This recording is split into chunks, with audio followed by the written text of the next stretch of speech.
Name is Hussein Abdulrahman, aka watu wengine wananijua kama Papucho kwa street. I have this organization called Vaney Inc. Production and the STNs. The STNs ni si watatu. I'm working with my cousins. We're doing music, art, you know, art has a lot of things. Iko na vitu mingi ya kuleta kwa meza. Sa pia si tunafanya music, acting, art. So there is this friend of mine, nilikuwa tumekana, he's a producer. Yeye pia anafanya artist, because yeye ndo alituintroduce kwa hiyo organization.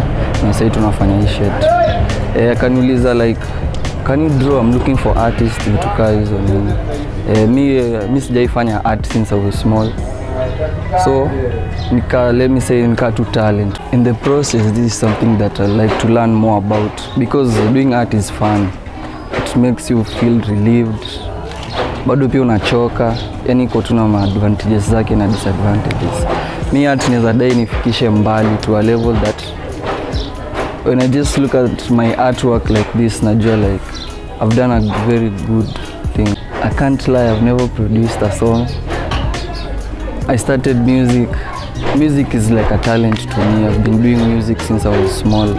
Kwa shule nilikuwa kindergarten, charity preparatory there.